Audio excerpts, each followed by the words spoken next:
Ya Tuhan, kami sangat bersyukur untuk setiap pujian yang boleh kami bawakan, kami dengarkan pada hari ini. Pujian yang membangkitkan roh kami, pujian yang mengingatkan kami. Khusus lagu yang terakhir ini menjadi doa dan kerinduan kami Tuhan, bahwa sebagai keluarga kami ingin bersatu melayani Tuhan. Dan kami bersyukur kalau Tuhan tetap setia, mengingatkan, dan bahkan sebentar lagi lewat firman Tuhan, meneguhkan, menolong kami. Tuhan, biarlah hati kami semakin dibangkitkan. Tolong Tuhan Kau berbicara dengan kuat. Dan kami semua yang mendengar tidak hanya sebatas mengerti, tetapi Roh Kudus, tolong kami untuk menerapkannya di dalam kehidupan kami hari lepas hari. Terima kasih. Kami bersyukur berdoa dalam Kristus Yesus Tuhan kami. Amin. Bapak Ibu Saudara silakan duduk.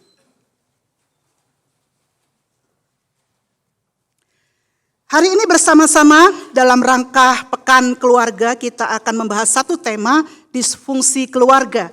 Saya akan mengajak kita melihat dalam kitab Kejadian pasalnya yang ke-27.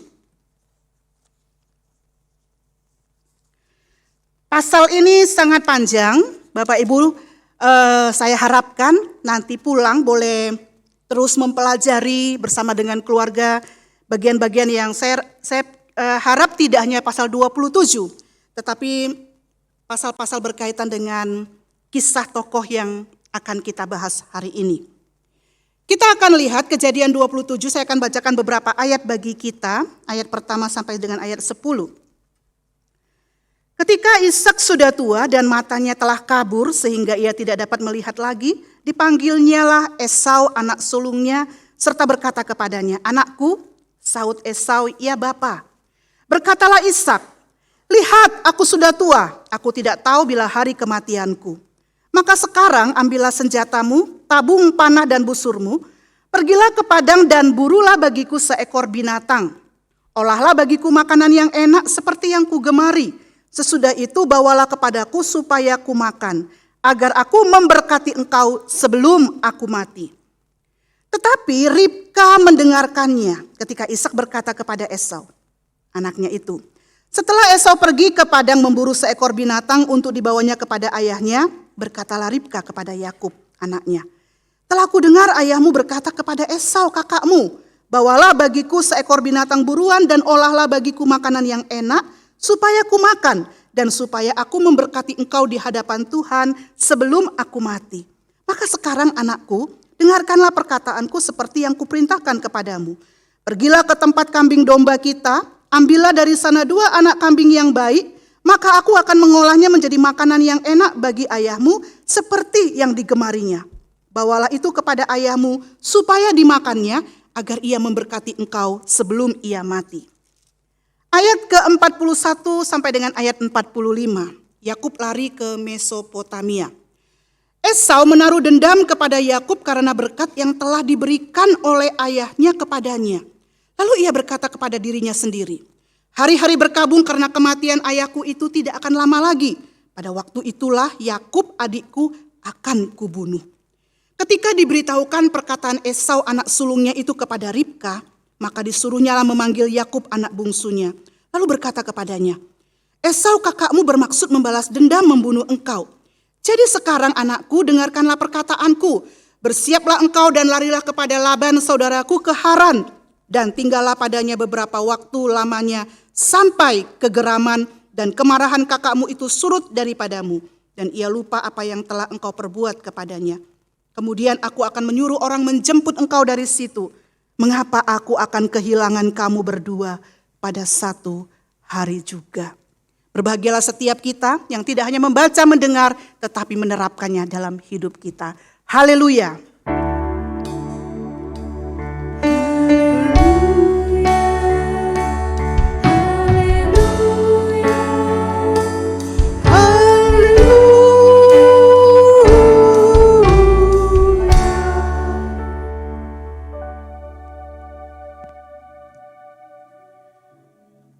Harta yang paling berharga adalah keluarga. Istana yang paling indah adalah keluarga. berharga. Puisi yang paling bermakna adalah keluarga. Mutiara tiada tara adalah keluarga. Pasti memimpikan keluarga yang ideal yang seperti biasa kita tonton di Opera Sabun. Seperti yang terpampang di foto-foto tadi. Wah, luar biasa, indah sekali. Atau di dalam syair lagu Keluarga Cemara itu tadi ya. Indah. Keluarga di mana itu menjadi istana atau surga bagi setiap penghuni di dalamnya. Tetapi Bapak Ibu Saudara, rasanya itu hanya angan-angan ya.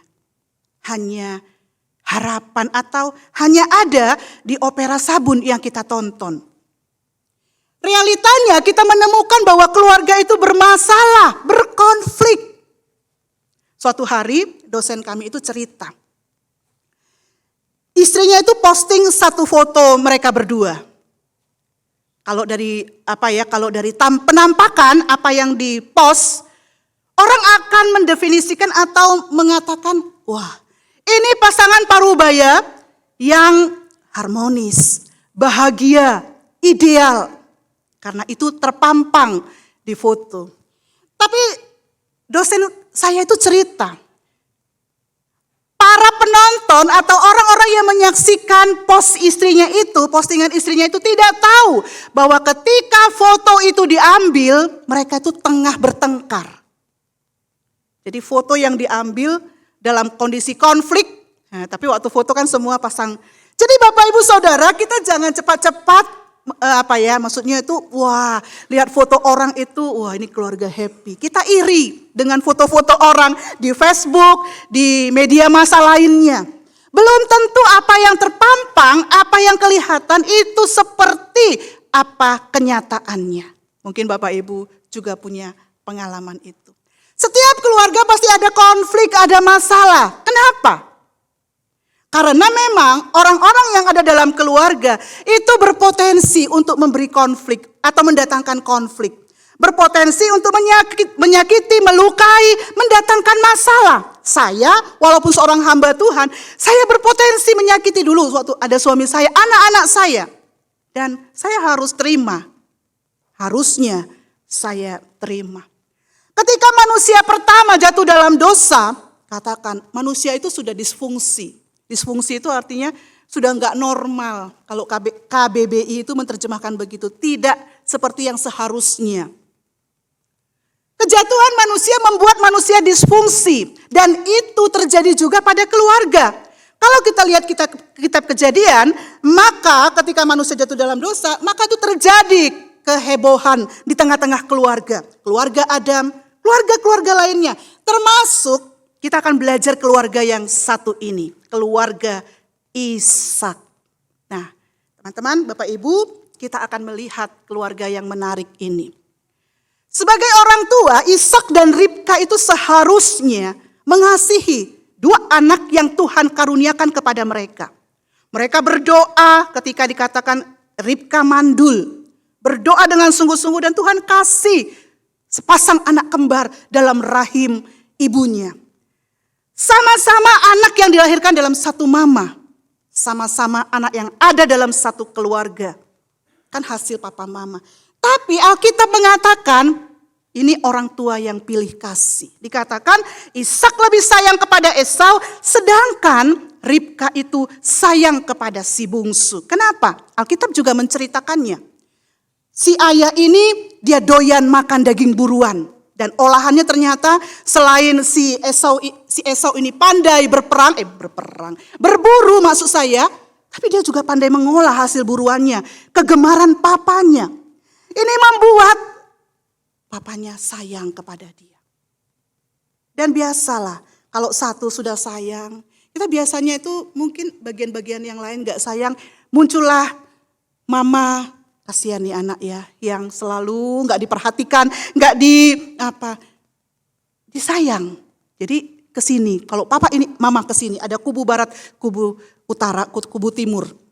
Nah saudara, Yakub itu tenang dikatakan, beda dengan kokonya. Dan mungkin dia suka di rumah, ngobrol sama mamanya, memasak. Dan ini, kedekatan ini juga menjalin satu relasi yang lebih dekat. Sayang sama anaknya yang bungsu ini. Saudara, ini yang pertama. Ini juga terjadi dalam keluarga-keluarga kita. Kadang-kadang kita sendiri itu gak mau seperti itu. Tapi ada anak yang marah, kata, mama lebih sayang sama Cece. Gitu ya. Saya itu punya anak 2. Suatu hari suami saya dulu itu ya, tegur saya. Kamu itu kalau beli baju, yang laki-laki juga dibeliin. Saya tuh jadi satu heboh gitu. Karena anak perempuan kan kalau lihat di mall itu baju-bajunya semua menarik. Jadi suka beli jaketnya, beli pitanya. Ditafsir sayang, tapi saya nggak tahu juga. Mungkin juga bisa begitu kelihatannya. Ini yang terjadi saudara. Lalu kita melihat yang kedua. Sebagai orang tua, Ribka dan Esau harusnya orang tua yang selalu taat kepada Tuhan dan firman-Nya. Bukankah mereka dulunya hidup seperti itu? Tapi ketika anak mereka itu lahir, diberkati oleh Tuhan. Mereka itu mencoba melakukan hal-hal yang menurut pandangan mereka itu baik. Menurut anak kesayangan mereka masing-masing. Mereka mengesampingkan firman Tuhan. Coba saudara. Firman Tuhan berkata bahwa anak dalam rahim Ribka itu akan menjadi 2 bangsa yang besar. Berkat Tuhan ya. Tetapi ada tetapinya. Dikatakan bahwa yang sulung itu akan menjadi hamba bagi yang bungsu. Itu tetapinya. Nah saudara, hal ini muncul ketika Ishak itu sudah merasa dia usianya banyak. Wah takut nih kalau enggak sempat begitu pikirannya mungkin. Lalu Ishak mulai mencoba untuk mengatur cara-cara supaya bisa mengubah takdir anaknya sebagaimana yang Tuhan katakan. Karena pasti sebagai orang tua mereka tahu firman Tuhan yang disampaikan kepada mereka itu. Nah, dia mulai atur, anakku pergilah kamu berburu, masaklah, bawa seperti kesukaan papa. Nanti aku akan memberkati engkau dengan berkat spesial ini. Supaya anak kesayangannya ini jangan sampai kalah sama anak yang satunya lagi. Lalu hal ini terdengarlah oleh si Ribka. Nguping kali ya Bapak Ibu. Lalu dia gak mau kalah. Dia juga tahu. Tapi saya pikir dia pun tidak percaya firman Tuhan. Dia pikir apa yang dilakukan suaminya ini akan mengubah nasib anak kesayangannya. Maka dia pun tidak mau kalah. Dia tidak tahu bahwa Tuhan berkuasa. Tidak ada yang bisa menggagalkan rencana Allah. Tapi dia coba pegang kendali. Maka dia bilang sama si Yakub, Yakub, dengar begini. Yuk segera. Kalau Bapak Ibu perhatikan kisah-kisah selanjutnya. Apa yang dilakukan Ribka itu luar biasa. Gak hanya masain, ngambilin baju yang biasa dipakai Esau. Ngatur segala sesuatunya. Ini mamanya. Karena apa? Dia mau juga ini terjadi pada anaknya. Dia takut hal-hal yang tidak diinginkan terjadi. Atau mungkin juga bisa jadi dalam benak saya kepikir dia ingin ini segera terjadi. Ya, jangan ada yang menghalangi. Nah, saudara, sungguh luar biasa. Orang-orang terbaik itu tidak selalu ada dalam kondisi baik ternyata. Orang-orang terbaik tidak selalu ada dalam kondisi baik. Saya bayangkan Ishak itu waktu dia remaja. Kita mundur sejenak. Waktu papanya membawa dia ke Gunung Moria untuk dipersembahkan. Saudara, apakah waktu itu Ishak tidak tahu bahwa dia akan bakalan dikorbankan sebagai remaja yang sudah cukup untuk berlogika? Saya tahu, saya percaya dia tahu. Tapi dia taat, dia ikut apa yang diarahkan oleh papanya. Waktu dia diikat seperti domba mau ikat sebelum disembelih, dia ya juga taat. Luar biasa ya. Lalu beranjak ketika dia sudah pemuda. Anak muda ini ya. Nah ini perjodohannya atau dia mendapatkan istri ini cara yang luar biasa. Papanya gak mau dari negeri orang asing. Harus cari dari sanak famili. Maka diutuslah pembantunya yang utama itu di keluarga untuk pergi ke sana. Nah singkat cerita, wah ketemulah Ribka. Memang ajaib cara Tuhan. Dibawa pulang. Dia juga terima. Karena dia tahu istri yang papanya pilih ini dari Tuhan, baik buat dia. Apa yang Tuhan berikan dia taat, dia ambil. Bahkan Alkitab cerita dia mencintai Ribka waktu dia melihat itu. Ini karena dia terima gitu ya, dia terima ini dari Tuhan, hatinya terima. Saudara, orang-orang terbaik bisa dalam posisi suatu ketika tidak baik karena anak. Bukankah kita pun demikian? Siapa di antara kita sempurna? Sebagai istri, sebagai suami, sebagai anak, ini harus kita sadari Bapak Ibu. Kita ingat kisah-kisah Alkitab semuanya, Salomo, Daud, Imam Eli, seorang imam yang siogianya dia melayani di rumah Tuhan, mengabarkan firman Tuhan. Tapi kita menemukan ada disfungsi, ada kegagalannya sebagai imam Tuhan. Dikatakan apa? Dia sayang sama anaknya, tidak menegur ketika anak-anaknya melakukan tindakan yang dursila. Saya harus berkaca, saya pun berpotensi. Kita lihat anak-anak ini. Saya mendefinisikan mereka ini anak-anak yang meremehkan berkat Tuhan. Anak-anak yang meremehkan Tuhan. Diajar di keluarga Kristen, dididik dalam keluarga yang ya kita boleh katakan cinta Tuhan harusnya. Tapi bisa muncul anak-anak seperti ini. Karena apa? Natur anak-anak kita dikandung juga dalam dosa. Maka jangan pikir Bapak Ibu sudah santai.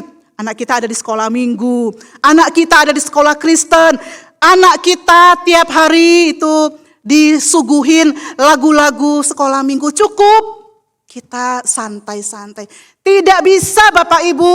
Masalah dosa ini begitu berat dan harus menjadi konsen kita semua. Perilaku-perilaku yang mereka perlihatkan itu hanya kulit luarnya. Dan itu akan terus kecil sedikit. Remaja makin besar. Bapak Ibu akan tuai ketika kita terlambat di masa kecil mereka melakukan bagian kita sesuai dengan Tuhan. Kita lihat kita lihat Esau dan Yakub. Meremehkan berkat Tuhan. Esau, dia berkata, untuk apalah kesulunganku. Dia tukar harga kesulungannya dengan semangkuk kacang merah. Mungkin juga dia tahu ya, firman Tuhan bilang dia akan jadi kacungnya adiknya gitu ya. Jadi ya sudahlah dia pun ini. Atau sisi lainnya, ini anak kemanjaan. Tafsiran saya itu berpikir gitu ya. Dia dimanja, tahu papanya itu sayang banget sama dia. Jadi kalaupun dia jual kesulungannya, udah apa artinya? Lagi butuh kacang merah. Nanti papaku itu akan bisa mengembalikannya untuk aku. Sayang ya, sayang sampai bisa berpikir begitu. Lalu Yakub, kita melihatnya dia sebagai seorang penipu. Tapi sebenarnya saudara, dia seorang yang meremehkan berkat Tuhan, meremehkan Tuhan, tidak taat. Kenapa? Harusnya dia senang ya, dia akan jadi pemimpin. Tapi saya ragu, maksudnya gini, dia juga ragu. Ragu dalam pengertian atau dia gini, nanti ini jadi enggak ya? Atau waktu itu dia percaya bahwa itu akan terjadi, tapi dia ingin dengan kekuatannya mempercepat takdir itu. Maka dia berpikir, kapan nih si Esau lapar-lapar pulang dari berburu? Maka dia sudah atur skenario, dia masak kacang merah. Dan memang dia pandai memasak. Nah betul, apa yang dipikirkan, Esau datang dan terjadilah transaksi itu. Dia meremehkan berkat Tuhan yang sudah Tuhan berikan. Dan dia mau atur dengan kekuatannya, kalau aku lakukan seperti ini itu akan terjadi kepadaku. Maka penipuan demi penipuan dia skenariokan untuk dia mendapatkan. Karena dia tidak percaya kepada apa kata Tuhan. Ini anak-anak kita juga. Saudara, dosa membuat setiap orang disfungsi. Dosa juga membuat keluarga kita menjadi berantakan karena orang-orang di dalamnya. Saudara yang dikasihi Tuhan, kita melihat akibat dari keluarga yang disfungsi ini. Dan kita bisa bercermin, mungkin itu juga terjadi di dalam konteks zaman sekarang ini. Kalau kita membaca, apa akibat dari keluarga yang seperti itu? Pertama, ada luka, kemarahan. Tadi kita membaca di dalam Kejadian 27 pasal 4 ayat 41 sampai seterusnya. Dikatakan Esau itu ngamuk. Dia kecewa, dia terluka. Lalu dia berencanakan untuk menghabisi adiknya. Mungkin kita yang hadir di setiap ini sebagai anak. Atau kita yang sudah setua saya. Kita masih bisa menyimpan luka-luka itu. Luka terhadap orang tua kita. Luka terhadap pasangan kita. Mungkin kita terluka. Ada konflik. Konflik yang terus berkelanjutan. Konflik antara anak, saudara. Konflik antara anak dengan papa mama. Konflik saya rasa antara pasangan dalam keluarga ini ada. Terjadi juga tengah-tengah keluarga sekarang ini. Kehilangan rasa hormat pada otoritas. Bapak ibu saudara, beberapa waktu Mr. Agus itu pulang dari ngajar. Kita cerita-cerita. Ini anak-anak remaja. Ditanya, apa sih yang kamu bangga dari papa mamamu? Apa sih yang bisa kamu katakan tentang kelebihan orang tuamu, papa mamamu? Anak-anak remaja itu, SMP, gak bisa menceritakan apa kelebihan papa mamanya. Ya dia ngomong, mamaku itu pinter masak, masakannya enak, tiap kali masak ditaruh di meja, membuat kami itu happy makan. Papaku itu bekerja keras untuk mencari kebutuhan kami, siang malam, pagi sore. Papa itu gak bisa menceritakan. Bukan tidak ada, tapi kebanyakan. Bagaimana anak-anak yang seperti ini, yang kehilangan figur orang tua, kehilangan kasih yang seharusnya mereka terima sejak mereka masih membutuhkannya, bisa hormat nantinya kepada orang tua.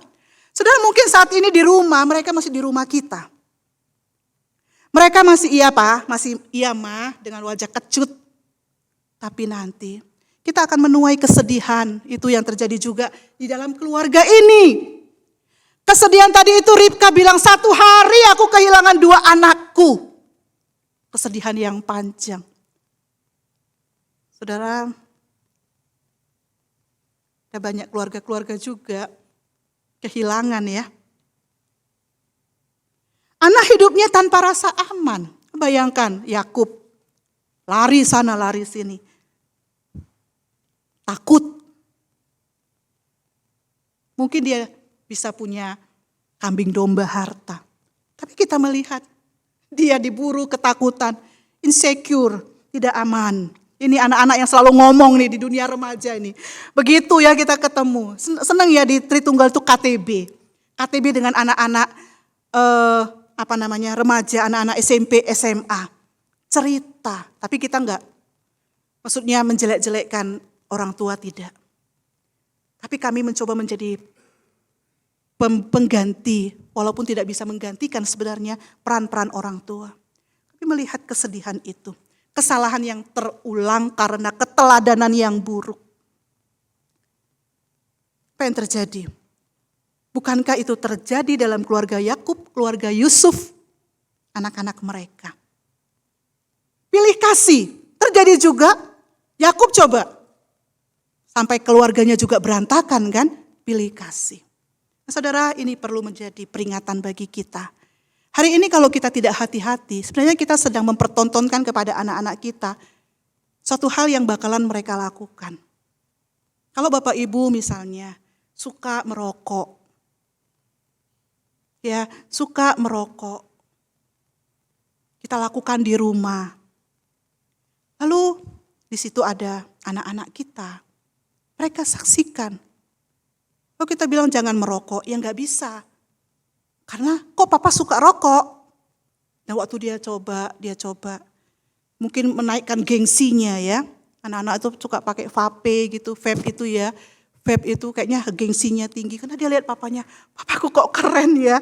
Waktu ngisap vape gitu ya, waktu ngerokok. Mungkin dia lihat seperti itu. Papanya bawa tas, rokok begitu. Kok keren ya. Itu yang dia lihat, dia pelajari. Dan itu yang dia lakukan.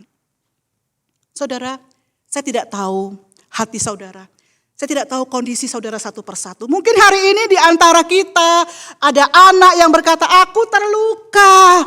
Aku tuh jengkel, marah sama papaku.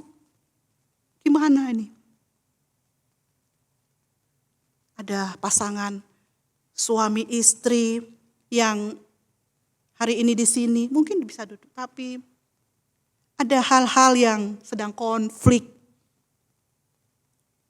Dan sepertinya gak ada jalan keluar buat kami. Ya udahlah, mengalir begini aja. Jalani aja sampai nanti tua, sampai nanti mati. Saudara, mungkin itu. Tapi saya ingin katakan satu hal hari ini. Ada harapan buat keluarga. Saudara, engkau yang terluka, engkau yang sedang konflik, keluargamu bahkan diambang kehancuran. Saudara berkata pesimis seperti itu, saya ingin katakan ada harapan bagi keluarga. Kisah Ishak, keluarga Ishak belum berakhir saudara. Kita melihat Kejadian 33. Di sana judulnya adalah Yakub berbaikan dengan adiknya Esau. Luar biasa saudara. Wah itu ya peluk-pelukan. Kalau itu difilmkan ini satu kisah yang mengharu biru. Luar biasa. Terjadi Kejadian 33. Nah saudara, Allah yang membentuk keluarga, ternyata itu Allah yang tidak hanya sekedar membentuk, tapi itu Allah yang hadir beranugerah setiap hari dalam keluarga kita. Dia terus berbicara, dia terus berbisik, dia terus ada di rumah kita. Hanya mungkin karena kebisingan-kebisingan, konflik-konflik yang terus kita lakukan, kita tidak mendengar, kita tidak merasakan kehadiran itu. Bu ya sekarang kita mau teduh, mau dengar. Nah saudara, dalam kehidupan Esau dan Yakub ini ya, kisah selanjutnya dalam keluarga Ishak. Kita melihat Tuhan yang beranugerah ini luar biasa. Tuhan terus berbicara. Di Betel, Tuhan itu menampakkan diri kepada Yakub. Sana Betel itu dia mendirikan rumah buat Tuhan. Lalu di Mahanaim, selanjutnya ya kisah selanjutnya itu di Mahanaim, Tuhan menyatakan dirinya kepada Yakub. Tapi pada bagian itu Yakub itu masih bergumul, masih ada sombong-sombongnya kita, masih atur-atur strategi.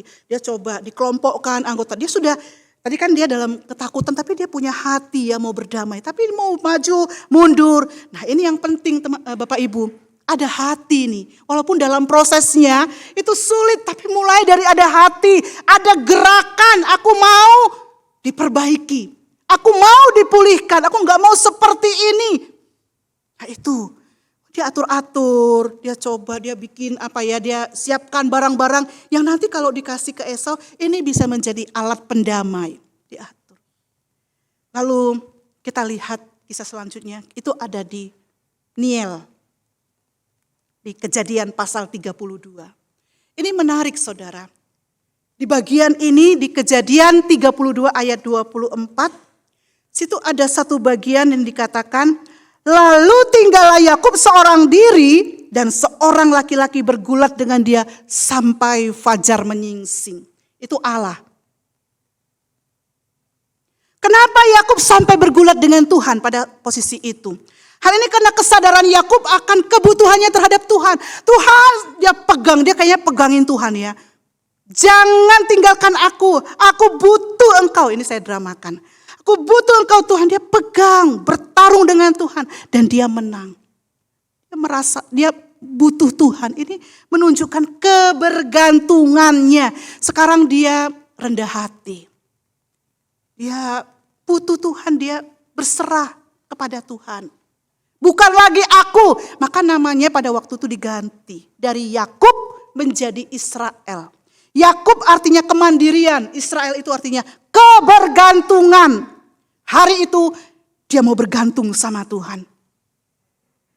Mau mengandalkan Tuhan, aku mau Tuhan mengubah hidupku, hatiku, relasiku. Itulah. Dan benar, pasal 33 kita lihat tadi yang saya katakan. Yakub gak perlu buat apa-apa. Esau datang menyongsong dan memeluk dia. Waktu dikasih persembahan itu, Esau juga bilang, aku juga punya banyak, gak perlu. Saya kira Tuhan pun bekerja dalam hati Esau. Tapi orang berdua ini mau taat. mau dengar-dengaran, mau bergantung sama Tuhan. Maka ketika Tuhan kerjakan, hal ini terjadi. Pemulihan ini terjadi. Masalahnya, bagaimana respon pilihan kita? Cuek. Udahlah, tadi ya seperti saya katakan. Ya sudah, kalau sudah bertengkar, udah kita pisah saja. Bapak Ibu Saudara, ini data terbaru ya. Data terbaru, statistik terbaru kita tentang angka perceraian tahun-tahun masih mendekati ini. Saudara lihat, dan itu terjadi di keluarga-keluarga Kristen. Itu terjadi di jemaat-jemaat yang duduk di bangku gereja tiap hari Minggu. Terjadi di sekolah-sekolah Kristen yang menjadi orang tua dari murid-murid. Saya bayangkan hati anak-anak yang seperti itu. Data yang tidak kalah luar biasa. Katanya Indonesia itu menduduki peringkat kedua perselingkuhan. Kenapa? Pilihan. Ketika ada konflik, kita milihnya lari kepada yang lain. Carinya kepada yang lain. Hiburan. Ya tadi seperti ini. Bukannya menyelesaikan masalah, saudara. Tambah masalah. Bertobat. Karena yang hancur bukan bapak ibu kita, anak-anak kita, generasi gereja, generasi bangsa ini akan meneladani kehidupan yang seperti itu. Bagaimana dengan nanti keluarga mereka kelak ketika mereka tidak punya figur orang tua yang saling mengasihi, membina keluarga dengan baik.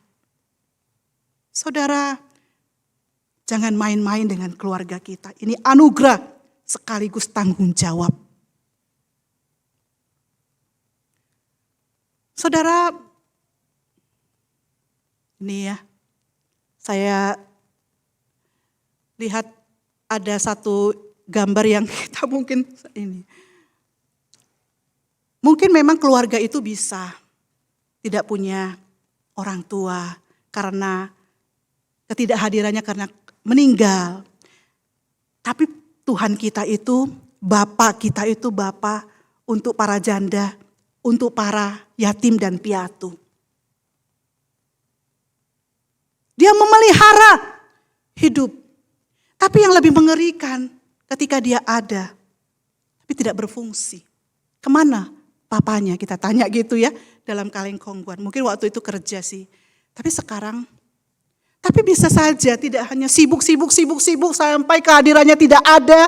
Anak butuh apa? Pokoknya uang dikasih, tidak pernah diperhatikan kerohaniannya, mau sekolah minggu atau tidak, terserah, minggu capek, papa itu sibuk, Senin sampai Sabtu, gak pernah hadir. Tapi sekarang hadir, ini juga menjadi satu peringatan buat kita. Apakah kehadiran kita memang berfungsi di situ? Saudara, ini bahaya-bahaya zaman akhir. Ada anugerah, ada pemulihan. Saya ingat kisah Pendeta Julianto. Ini menginspirasi saya, juga membuat saya bertobat sebagai orang tua. Beliau seorang pendeta senior, beliau seorang konselor hebat. Siapa yang tidak kenal nama besar Julianto Simanjuntak, pendiri LK3. Terus satu hari dia berkata, keluarganya hancur. Anak bungsunya bernama Mose itu kecanduan games, juga berkata, aku mau jadi seorang ateis. Kenapa? Kehilangan figur orang tua. Dan akhirnya Pendeta Julianto mengakui, kami biasa berkhotbah, melayani umat, menjadi konselor di seluruh Indonesia. Tapi relasi saya dengan istri tidak baik-baik saja. Kami jarang hadir mendampingi anak-anak kami. Buahnya kelihatan si Mose itu. Tapi saya salut dengan orang seperti ini dan kita harus belajar. Kenapa saudara? Karena ketika dia sadar ada sesuatu yang salah. Tuhan berbicara, saya pikir sebagai hamba Tuhan dia mengalami ya pergumulan terus hatinya dengan Tuhan. Dia bertobat. Saudara, dia cari profesional, dia konselor, tapi dia juga cari profesional untuk mengkonseling keluarganya. Dan ini satu bagian yang saya sangat suka dari keteladanannya, yaitu apa? Dia mengambil action yang baik. Dia berani bayar harga untuk pemulihan keluarganya.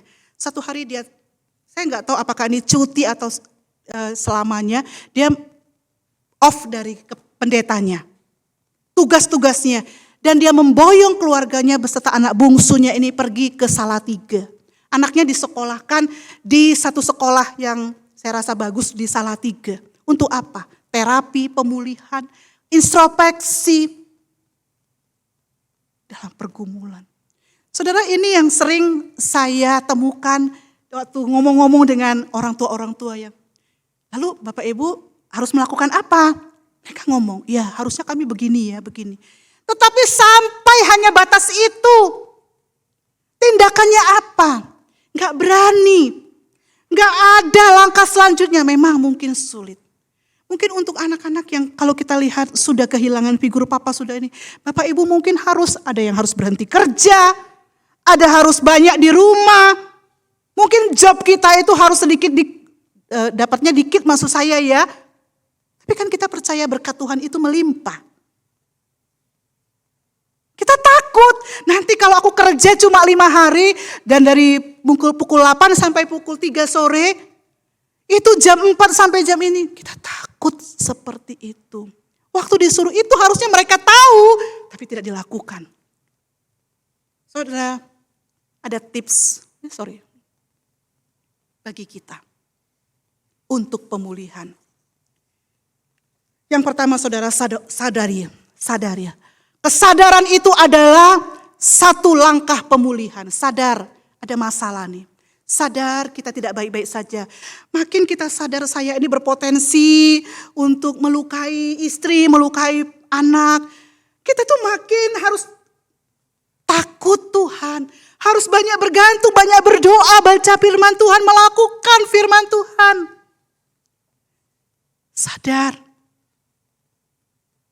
Sadar saudara.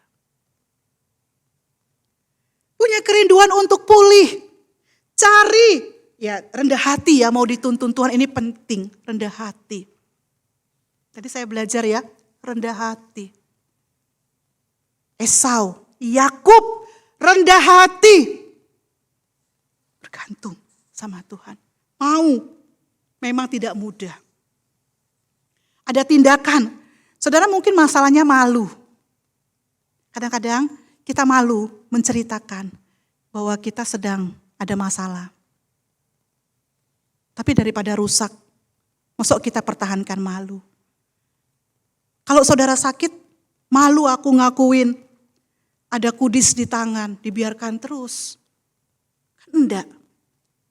Jangan malu, cari. Para pasutri-pasutri, saudara harusnya cari apa? Treatment atau cari pengobatan, cari bantuan di usia-usia pernikahan saudara 3 tahun, 5 tahun. Karena ini penting. Ya seperti tadi, tidak ada sempurna di antara kita. Kita datang, kita disatukan, kita lahir dari keluarga yang berbeda lalu jadi satu.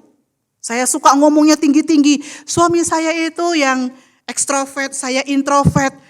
Ini perlu. Makanya kalau mau menikah ini yang muda-muda, pelajari, konseling dulu, pelajari itu penting. Sadari, jangan malu ya, menjalani proses dengan tekun. Pada waktunya ini sulit, tetapi berita baiknya bagi kita, ada jalan keluar, ada pemulihan. Saya melihat orang-orang seperti itu dipulihkan, bahkan mustahil ya. Saya tuh waktu dengar gitu, ada satu istri yang diselingkuhin sama suaminya, minum minuman keras, dia mau terima. Pulih, sembuh, dia mau terima, dia mau mengampuni. Dia rendah hati kan. Memang tidak mudah, saya juga waktu itu. Kalau saya gimana Tuhan?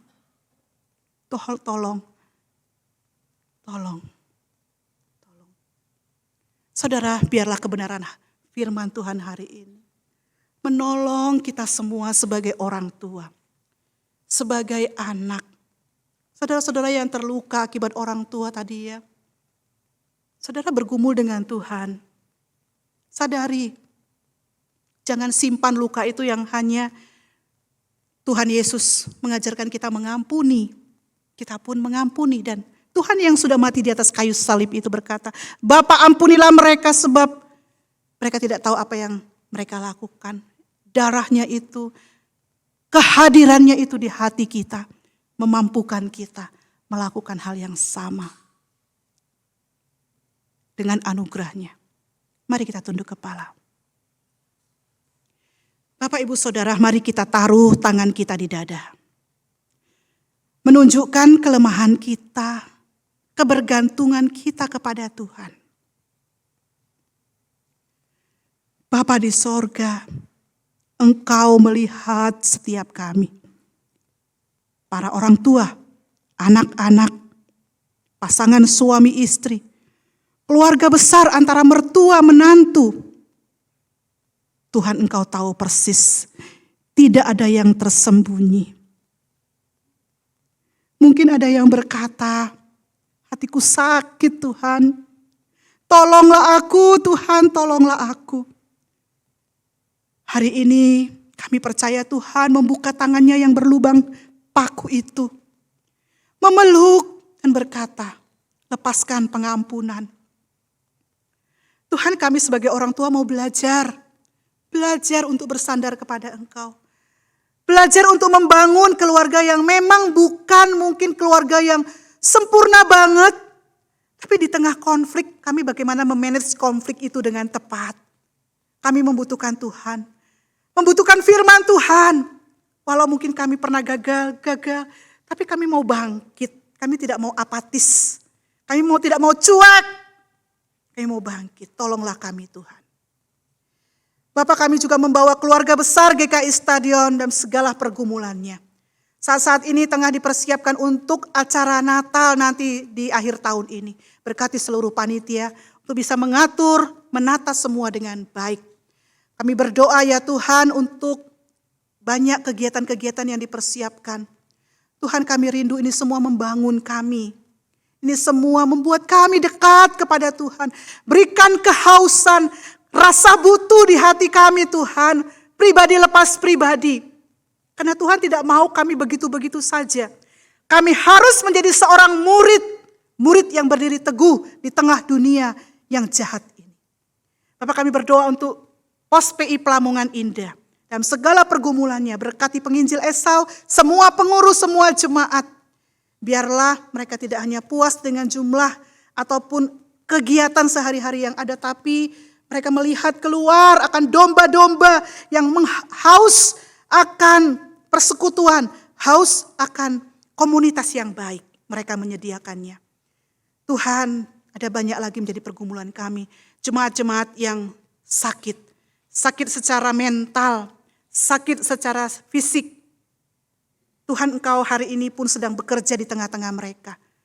Hadir, melayani mereka, menghibur, memberi damai, bahkan di tengah mungkin kerisuhan, ketakutan akan sakit penyakit. Dan kami percaya Allah yang memberi mukjizat pada zaman dulu, Allah yang bekerja sanggup melakukan mukjizat di zaman ini. Tuhan, dengarkan doa kami yang tidak sempurna ini, yang kami naikkan dalam satu nama, nama Kristus Tuhan Juru Selamat kami yang hidup. Amin.